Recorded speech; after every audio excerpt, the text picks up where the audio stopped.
Hey everyone, welcome back to Office Politics Season 2. It feels so good to be back on the mic. I am your host, Jasmine Reed Clark, and this podcast is for professionals surviving their 9-to-5. We talk about, highs, lows, everything in between.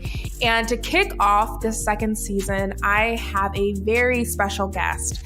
In fact, I was looking up to this guest back when I was working in marketing what feels like a million years ago, and that is Alex Williamson. If the name sounds a little familiar, it is because she was the former chief brand officer at Bumble, which, fun fact, is how Jordan and I met. So thank you, Alex. But now she is the co-founder and CEO of Asteya, an income insurance platform focused on protecting people's financial, mental, and physical well-being through accessible and transparent income insurance services. And in this episode, we get into a lot of things related to prioritizing health, starting over, and knowing when to leave a good thing. I'm really excited for you guys to tune in, but a little quick housekeeping note.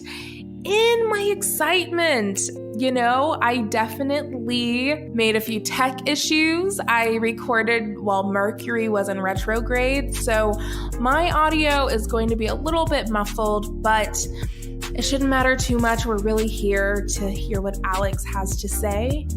And with that, let's get into our interview. Alex, thank you so much for being on the show today. It's been really awesome to get to know each other much better over the last year, and I'm excited to tell everyone about everything that you've been up to and really open the conversation about chronic illness and insurance. Thank you so much, Jasmine. I agree. I think you're awesome, and everything that you're working on has been inspiring to me. So I really appreciate you having me on the show. Of course. Now, I think most listeners likely know you from your time at Bumble. You were on the executive team, but I would really love to know what the last couple of years have looked like for you professionally and what's led you on your new mission. Absolutely. So, for a lot of people who don't know me, I was at Bumble from the very beginning before the app was even live, and I helped launch and scale that product as the chief brand officer for 5 years. And during my time there, towards the end, I ended up actually needing to take medical leave. I've had a chronic health condition. At that point, I'd had it for about a decade, and it had never impacted my life up till then. Or I guess it had, but it hadn't prevented me from ever being able to work. And I was constantly traveling, and it just got to the point where my body, quite frankly, shut down, and I was in pain from migraines to muscular joint pain, what have you, from my head to my feet. And the company was very supportive in allowing me to take medical leave, to take time to, as we called it, power heal for 3 months. And get back on my feet. And so Western doctors recommended that I go an Eastern approach. There is not much for fibromyalgia in the Western space beyond taking, throwing some various medications at it to see if they help. And so I actually went to Thailand, and I lived in an ashram that was affiliated with the oldest yoga school in the world out of India. And I studied yoga and Ayurveda and worked with Eastern doctors while I was over there, and then in the traditional Chinese medicine space, and really got to where I was feeling better, and realized that I developed a new passion for helping people on their health journey, and helping people heal. And so I decided at that point to look for something that would help enable me to have some sort of positive impact on people's lives in that way. So I looked for my next venture and adventure, and I ended up meeting my now business partners, and they were working on really rethinking the income insurance space, and had been working on a product that we just recently launched that is the first of its kind. It's a fully digitized product that is available online. And in first of its kind, it's the first income insurance product that can take you from quote to policy in a matter of minutes, which has never existed before. In order to get income insurance in the past, it can take 30 to 90, days. Wow. And we have taken it down to a matter of minutes. And what I think is so beautiful about this particular product, we have an assortment of products within our group and that we offer. And it's been so fun and so inspiring and exciting and challenging to join a team of seasoned insurance executives coming from a dating app background. But what's been so nice about it is that about this particular product that we just launched, our newest product that we have out since March, is that it's available for people who are self-employed, gig economy, freelancers who traditionally would not be able to access income insurance. And our entire mission is to make income insurance accessible to everybody from every income bracket, profession, gender. And so that's what our overall mission and focus is. What I realized during this time where I was struggling with my health is that if you don't have your finances in order and something catastrophic happens in your life, you cannot heal. You cannot take care of yourself because there's no way to focus on getting well if you're focused on paying your bills. It's stressful. It's too much and too difficult. And so I realized quickly that in order to help people with their health and wellness journey, the most empowering way to do that is to help them with their finances. That is a whole word in the gospel because, don't get me wrong, self-care is definitely, it can be, the fun, more surface level, like bubble baths and, eating dark chocolate in bed. And then obviously things that are really important, like going to therapy, keeping your body active if you're able to. But I think you're opening the conversation into finances, which is something that is still taboo or we're just not aware of it. I think insurance is still something that feels very grown up and out of reach. And I love that you're making it not only accessible, but approachable. It doesn't have to be scary, just in the way that investing doesn't necessarily need to be scary. We just have to, break these barriers down and educate one another, which is what I really love about your mission. It feels far more relatable is like the word that comes to mind. Yeah, I think, we're really looking at this as introducing this product and educating people on it because it's a product that most people don't have a general awareness about. And even as somebody who'd taken medical leave, I didn't know about this product. And that was a true aha moment for me, is that I think most members of our society have been in some ways like locked out from being able to access this product. And that's really what we want to achieve is making it, slowly, this is a long-term, mission, because we are disrupting an seasoned space, if you will, in order to help people gain access to it. And I think I think it's really important. Without this product, I realized when I learned about it, to me, I was thinking it's the most important insurance product, in my opinion, on the market, because without this product, you're not able to pay for any of your other products. So say something happens, catastrophically to your health, you can't pay for car insurance, you can't pay for health insurance, you can't pay for you're unable to pay for any of the other insurance policies without this. Absolutely. It really hits home, particularly in my life right now. I'm actually seeing a specialist later on. I have some gastric issues, but lately the pain has just been more persistent, a lot stronger. And I'm working with a specialist and I don't get to see her until August. And we're recording this early June, but those questions do run through your mind. And I know I'm fortunate. I'm on my husband's insurance, but those things do run through my mind. And I have had to educate myself to know what are our options, with or without my husband's job. So I appreciate that aspect a lot.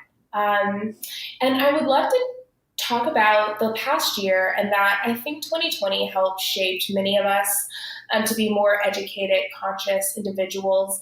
I definitely applaud a lot of employers who have been forced to become more empathetic and are really trying their best to learn from past mistakes, rise to the occasion, and be better employers to their workforce. And I think that we're reminded that self-care goes beyond, bubble baths and rosé, like we were saying. But I'm interested to know for you, especially knowing your journey, what hard lessons have you learned as an individual that you hope become like common sense to the general public over time? Oh, that's a great question. First off, I wanted to say, I please keep me posted on everything. Your gastric issues. I'm sorry that you're going through that. That's really a bummer and a distraction and stressful. So keep me posted on that, Jasmine. What hard lessons have I learned? I think, I think as listen, I've learned a lot. What a lot of hard lessons over the years. I think, for me, something that I've learned is taking care of yourself up front versus waiting until things excuse my French, but until shit hits the fan later. I think that also trickles down to, as a leader, your employees as well, making sure that they're taking care of themselves, and honoring that and celebrating that. I think that, so often, especially startup culture, and I struggle with this too, being back in the startup, and the startup grind, is that, you push, and typically people who get in, who are entrepreneurs and get into startups are very ambitious and hardworking, but your health should be as much of a priority as well. Cause without it, you're not going to be able to perform at the level that you expect from yourself. And then there comes the residual heartache. I think that was one of the hardest lessons for me. And then being comfortable with not being okay always, I think has been a tough lesson that I had to learn. Cause I think part of, I prided myself in being able to handle, just pile my plate up and work on everything and say yes to everything. And I think that at some point you have to prioritize you, because no one is going to do that for you. When I say, if anyone is curious what I've spent the last several years in therapy talking about, it is understanding that. And you said something that particularly hits me in my, beyond heart, my soul, which is I beforehand was taking so much pride in being a people pleaser and saying yes, and almost wanting to be this performative, professional juggler. And now realizing that, and I'm still in transition to reframing my mind and conditioning myself to believe this wholeheartedly, but understanding I can also take pride in setting boundaries and knowing that saying no doesn't make me an awful person. It makes me somebody who prioritizes myself. So that's the narrative I'm currently working to adopt. And it's a lifelong change and narrative. I don't think that, I think that so often that's another thing that we put pressure on ourselves, is we learn something new and we expect to implement it right away. And I think that's another area in which we don't really practice and honor the whole journey of self-love, is because, you're putting yourself in a situation to then, place that extra burden if you do it wrong, or beat yourself up if you don't get it right the first time. But that is an ongoing, what I've learned is it's an ongoing journey, that, it's not linear. It's, you go up and down in that journey as you're doing it, and to have the compassion around it is so important. Jasmine, you mentioned something, you said boundaries. Yep. And so I wanted to share with you, actually, the day I left Bumble, I got a tattoo on my wrist, in Sanskrit, and it says Asteya. And I didn't realize that was going to be the name of my future company. I just thought it was a beautiful philosophy and way of life. Asteya means non-stealing. And it is all about the circle of abundance. And what that means, it's one of the yamas and niyamas from yoga. I learned it when I was in the ashram. And it basically means not taking more than you need or deserve from the earth, from others, or from yourself. And to me, that was the easiest way, because boundaries is it's such a buzzword that we use. Yep. And I think it's hard to understand because in so many ways, particularly women too, don't have a proper, like, that was never something that was really taught to us. But if you look at it in a way of non-stealing, it's, am I taking from another person? Am I taking from myself? Am I taking from the earth? And am I taking from my future self? So for me, that was, Asteya was an approach that actually helped me figure out, that it was my time to move on and do something else. And I think that, in terms of looking at life, it's like you steal from your future if you don't take care of yourself in the now. You steal from other people at work. And this is why we named the company Asteya, is because I think it's a beautiful way. And my co-founders agree that it's a beautiful way to run a company from the top down. So if you micromanage, if you take credit for somebody else's work, if you cut somebody off in a business meeting, whatever it is, all of these things are stealing from somebody else and their opportunity or their space, to own the floor or own their accomplishments. And we wanted that to be the approach that we take internally as a team. It's wild, everything you're saying. Literally yesterday, I was speaking with someone. I recently had to cut ties with a client. It wasn't on bad terms at all. It was genuinely, I have too many clients now. I need to reserve my bandwidth, which means, realizing which relationships need to come to an end for whatever the reason, whether it's financial or, our missions no longer align. And she said something, the person I was venting to, who's also a freelancer, and she's like, when it's your time to go, it's your time to go. And she was talking about the circle of abundance.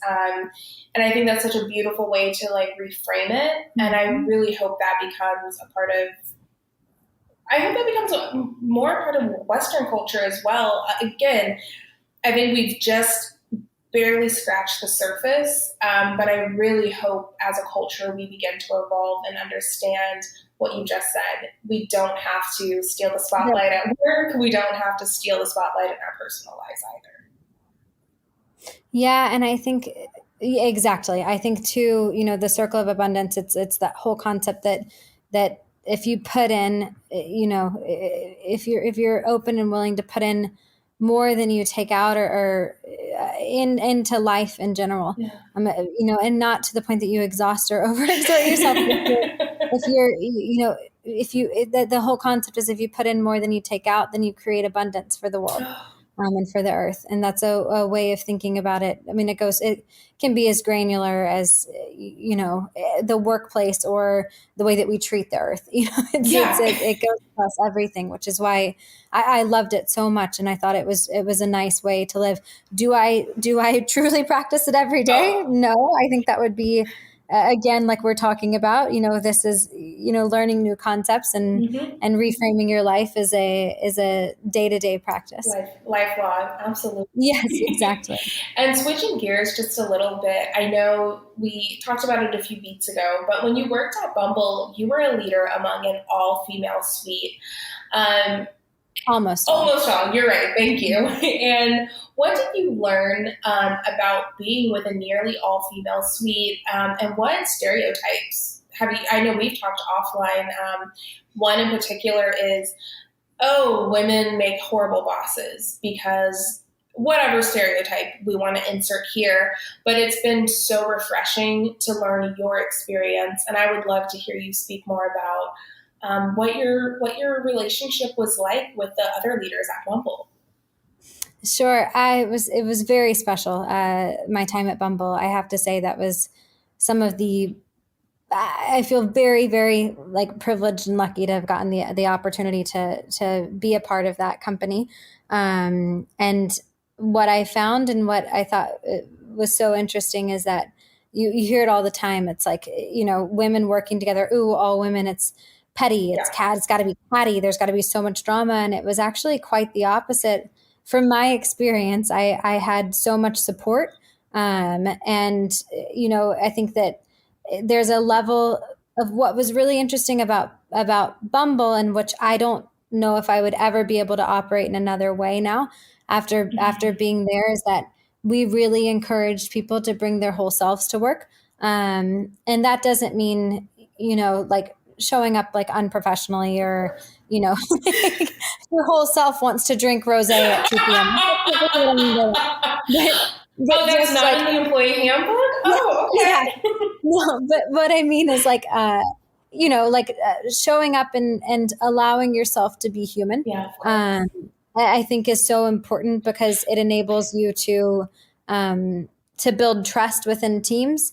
And I think because of that, there were so many like times in my life, like I went through a divorce when I was at Bumble, and your teammates having some sort of insight into what's going on in your life, they all I ever felt or saw was support from other people who are willing to, be there, and if it's picking up the slack, if I've dropped something, or being patient or whatever it is. I think that, having that color and context only helps enable you to have a stronger workforce. And there are obviously lines that you don't cross, but I think because we were also a dating app, like we encourage people to bring, like, to have those stories be part of what our ethos was. But then you look at Asteya, and it's similar, like your health journey. We're all very open about our health journeys, because that really does help us, like, further educate us on what we're doing. And what if something's happening to one of us, it could happen to one of our customers. And and looking at things in that way, like, even for me, I think I've kind of dovetailed out of the conversation around women leaders, but for me, we sell products that are for people who have pre-existing conditions and chronic conditions, but a lot of income insurance products don't. And so one of my personal, some of ours do cover pre-existing. I just want to make that clear. But one of my personal goals now is to provide richer benefits down the line. And this is a personal mission. So, it's not something that happens overnight when you're going into a very, decades old, like, industry, is to provide better benefits and access to benefits for people who do have chronic health conditions. And so, it's looking at every, having the background of my own health journey helps, sort of paint the picture of how to look at and approach something differently. And I think that if you're too concerned with being buttoned up in an office space, in a structure like that, then you can't really navigate the nuances and come up with ways to creatively reimagine industries. And I think, and talking back to women leaders as well, I think, it's funny when Jasmine, when I got into insurance, I got a lot of feedback from people that were like, wow, I just didn't see that being your next move. I thought you would go into fashion or something, like just kind of, picking what I guess would be like stereotypical roles that women would move into next.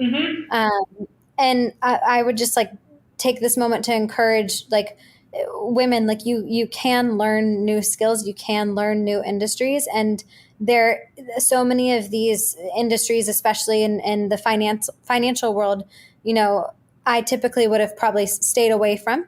But I saw a need for a product like this, and in being in it, there's so much creativity that and that can be brought to the table from people who think outside of the box, inside the box. And so I think that, they're just encouraging people not to rule themselves out of being a part of something different before they even get the chance to try. That is such an important PSA. I love that you shared that, because I've done it myself, but I think almost everyone listening can think of a job that they either were in or didn't take because it didn't seem glamorous, or it didn't fit what their idea of a dream job would look like. But the fact of what you said, you can bring creativity to this role, into something like the insurance industry, or I worked at Open Door, where similar, they really wanted to be, you can get a quote and sell your house, within seconds, or, things have changed over the years. But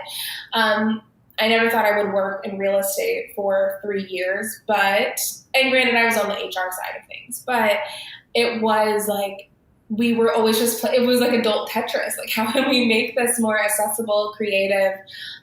There's a certain part of your brain that you get to tap into. So I love that you shared that. You don't have to only work in fashion or something else to really be challenged at work or feel creatively fulfilled.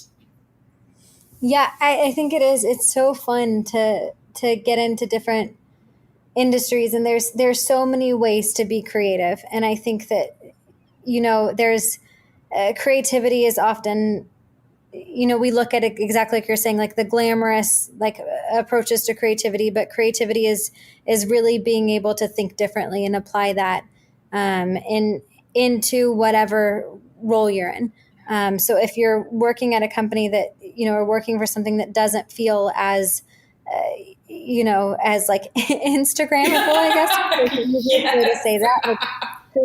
Like I think that we think creativity has to be in certain industries, and I think that's I also think that's just not true. There's so many ways to be creative. And speaking of industries, creativity, something that we'll find across the board is conflict. And when we've spoken offline, you've been such a wealth of advice when it comes to how do you bridge those conversations, or if you say something offensive, a lot of us are committing ourselves to doing better in the workplace and working on microaggressions and being thoughtful and aware of pronouns, and we're gonna get things wrong.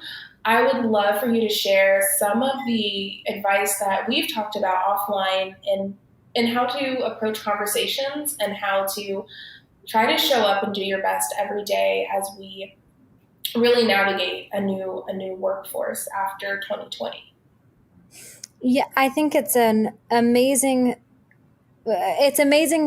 how far we've come and how fast. Yeah. But I do, we talked about this, that the challenge of this is that,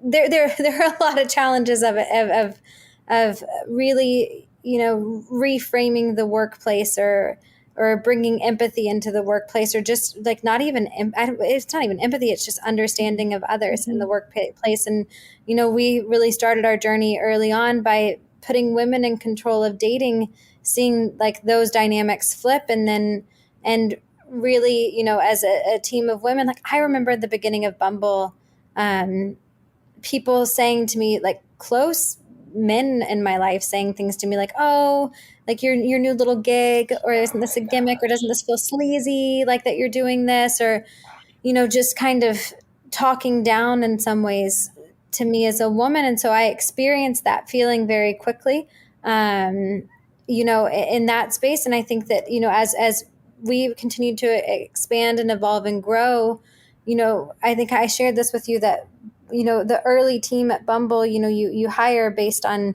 when you're building a startup and you're moving quickly, you kind of hire based on your network. And the early team of us we all looked the same. Yeah. We were young women, and that was revolutionary in general, that it was a team of all women, but we were all women from similar backgrounds. And once we realized that, we moved very quickly, to like with a concerted effort to change that, because that is so, it's not only limiting, it's limiting in so many ways. And I think it limits your ability to grow and expand.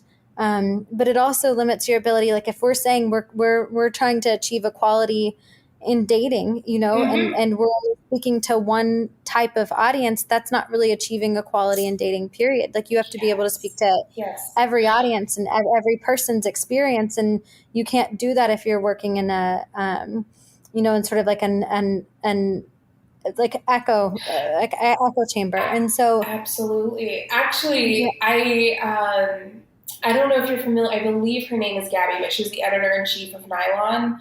And she recently, I think she works at Netflix now, but she was on a podcast and she was talking about this, that, and it would be so interesting to get your opinion as a former chief brand officer, because she said oftentimes we're thinking about our dream consumer or our dream client. And she's like, while there's utility in that, you can then also become an echo chamber and only be speaking to one person all the time. And so she said that that was something she challenged at Nylon. And something that she said that she's been seeing more and more. And I just thought that was a really nuanced and evolved way to think of it, that perhaps we shouldn't only be thinking of our one dream client, because we hope to speak to, we hope to speak to many people, of course. To so many people, everybody from different experiences. I totally agree with that. And something that we had a lot of difficult conversations at Bumble as we were navigating this years ago, and this is pre 2020. So that's I can only speak to that, but a lot of what would be said at the beginning of these conversations, or what I learned that was really helpful for me is you have to start from a place where you recognize and believe in the fact that everybody's intentions are good in these conversations. So if somebody says something that is not the correct approach to saying it, or says something that is unintentionally disrespectful, insulting, what have you, in knowing up front that, like, and being open and saying, I may mess up. My intention is not to. And if I do, like, the floor is open to educate me. And I understand also that the onus is never on another person to educate someone, but putting that situation there, I think, frees up a lot of space to where there are these silent feelings of insult or microaggressions, or what have you, that people don't catch and don't check, but creating a space where people feel like they can check somebody out of compassion and out of a real understanding that the other person's intentions were good, puts you in a space where you can move through and learn quickly. And I really appreciated that approach. I understand that that's not for everybody, and I understand, like, listen, I think where we are as a society, there's a lot of righteous anger. People absolutely. Are in a place where they deserve to be angry and deserve to want to be heard and deserve to, we're like there. This is years and generations of conflict that has been, kind of pushed down to where it's surfacing now. And I think that it's an amazing time that we're in to do that. I think that the flip side is that, I think there are people who have good intentions that are then scared to say the wrong thing or scared to say anything, and that hinders growth and the ability to learn and mess up. So, and so I think in that regard, two of the phrases that I've learned over time that have been really helpful to me is the question, what did you mean by that? So if somebody says something in a space that comes across as inappropriate or in any way of an insult, what did you mean by that? Gives the person the opportunity to explain what they meant. But then also it opens it up in a way where the person who feels like they've been talked down to or disrespected doesn't have to outright say, it creates an approach that gives the explanation in a softer way, that doesn't put either party on the defense. And then the other phrase that I've learned that was from the VP of people who was there when I was there, Leah Heck, who's just brilliant. Her phrase that she taught me was, that didn't feel right. Let me try again. Or that didn't sound right. Let me try again. So if something comes out the wrong way, feeling like and it did, quickly taking ownership for it and trying again shows that you're trying and shows that you're learning and that you're willing to learn. But also you can reframe that to say, that didn't sound right. Did you want to try that again? Or do you want to try that again? And that also frees the other person up to learn without feeling like you have to teach them. Exactly. And that's the part, that I think is so important. And when we were speaking offline, I wrote that down and I've been using it in my personal life, because I think it keeps it's not so condescending. It doesn't feel like we're trying to crucify other people. It's like, to me, there's a human connection into saying something like, that didn't sound right. Do you want to try again? Or, hey, that didn't sound right. Let me try again. So thank you. Yeah. Yeah. And I think, what you just said is so important, which is the human connection, like in a workplace, like, or in life and all relationships, like, they all are built around connections and trust. And it's unfortunately can be so easy to fracture that trust. And I think that, we've all been on that experience on both ends where someone has fractured that trust or we've fractured the trust for someone else. And it's, instead of it being something that you dwell and let like sit and stew, then that creates resentment. And like silent resentment, I think, is one of the scariest things that can happen to a relationship, because if you don't address it head on immediately, even if the conversations are uncomfortable in that moment, like that clarity allows you to see the other person, like still see them for who they are, versus all of the, then labels, categories, that you can, stories that you tell yourself that you can start to place someone else in, versus allowing them in that moment to explain themselves so that you don't get carried away in that resentment cycle. That is everything. And to totally put myself on blast, I was talking to my therapist this morning about that very thing. I was telling her me and my husband's different conflict styles. And I use the metaphor, I'm like, Jordan's more like a volcano. Like, he's going to let you know what he thinks. He erupts quickly, and whereas I was like, I'm more like an earthquake, like everything's going to rumble, and like, it's not loud, but you'll feel it, because I can, like, something I've worked on throughout our marriage is not being passive aggressive. I will sometimes suppress and not speak up, and then it erupts, and then it builds resentment, and it's just completely poisonous for any relationship. And so that is something I'm always actively, and like we've said this whole time, I'm sure it is something I will work on for the next 30 years of my life.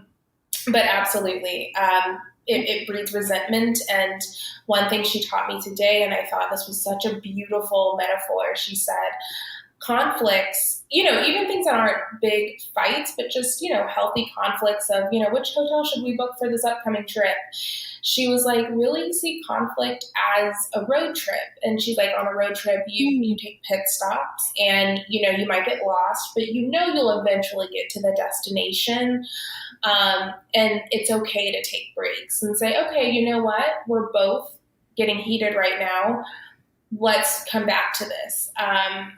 So I think it's just, I know we're talking about both workplace and marriage, but I think conflict overall is something that we've made it a much more scary topic, and we can approach it with healthy tactics so that what you just said, everyone can be seen, heard, and treated like an individual, and we don't lose that human connection.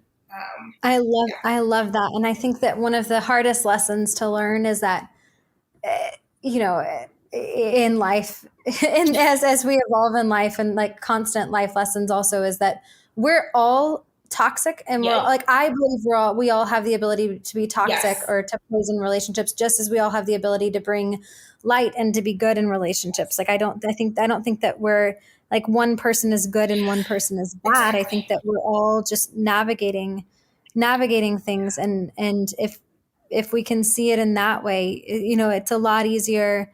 And in workplace environments too, we can do this where you start to, villainize someone else without looking at what you could have done differently. And I think that that's like one of the most empowering things that you can do. And you mentioned self-love earlier. Like, one of the most empowering approaches to self-love is to like look at your own ways that look at your own shortcomings without passing too much judgment on them.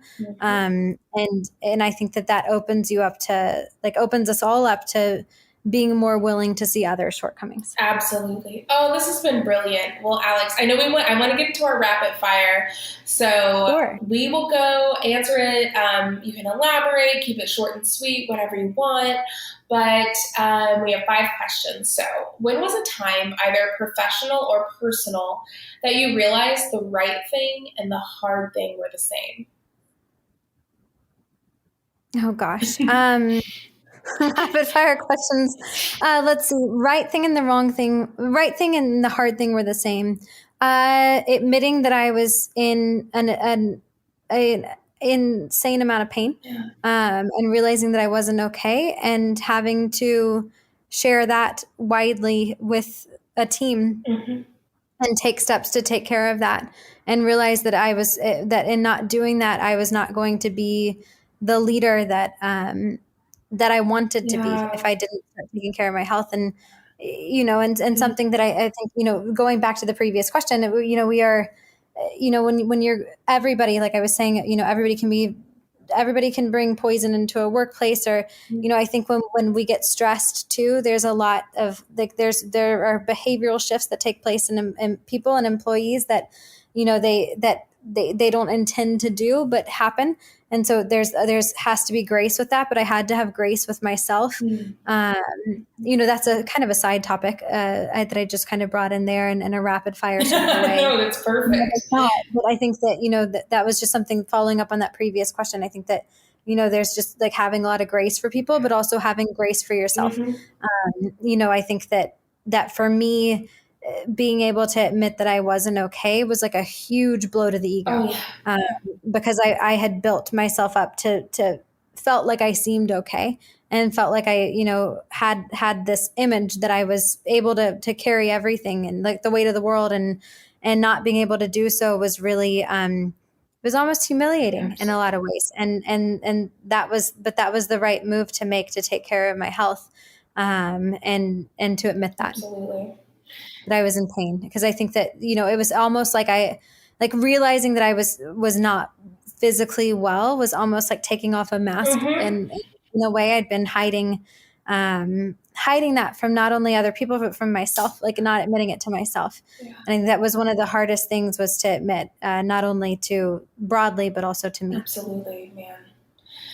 And then what are your favorite ways to celebrate big and small wins? I would say giving like praise and recognition where it's due. So making sure that people within a team feel like they are getting, the accolades that for what they've done. I think that's one of the easiest ways to celebrate big and small wins.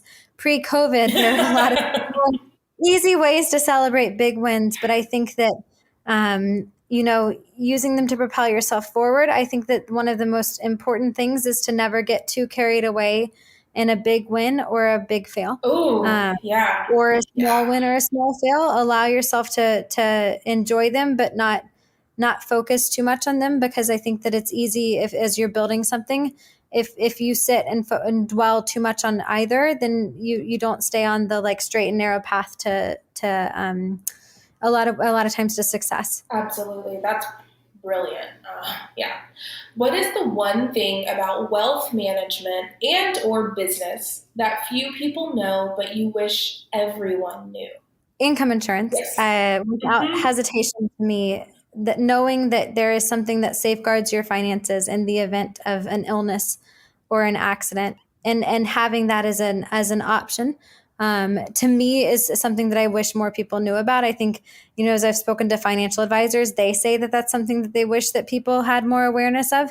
And that's really what we're trying. That's our whole goal is to bring that awareness there, because I think that in terms of importance, finding ways to safeguard your future and your financial future is, there are options out there, and this is one of them that I wish more people knew of. 1,000%.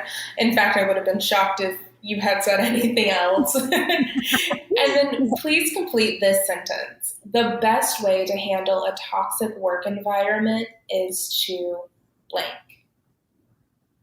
handle it head on. I love that. I think that that's, what I say that, and because we've talked a lot about this on this podcast so far, but I say that with the privilege of being a leader, is handling it head on. But if you are not a leader within an organization, I fully recognize that it is not as easy to handle something like that head on with people who would be leaders in those situations.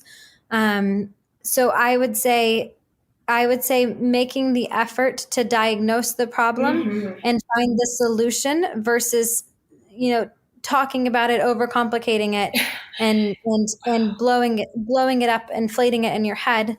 And then, as a leader, it's your responsibility to solve the problem. As somebody who's working in a company, I think if you cannot figure out how to fix it, how to solve it, and you try, I think the easiest way, honestly, is to find something different that works better for you. I love that answer. And I'm just, thank you for acknowledging that when there's a different power dynamic with different roles at companies. And I love that you gave an answer for different levels. And then the very final question is, where can everyone keep up with you? And where can everyone check out more of your work? Sure. So the way that you can check out Asteya and our products, and keep in mind we have one product now that's fully digital online. We have more to come, and that's at www.asteya.world. You can see my passion and my baby there, and then to keep up with Asteya, we're very active on LinkedIn. And also Asteya I'm not very active on LinkedIn, but Asteya is it's terrible. I've got to get better at LinkedIn.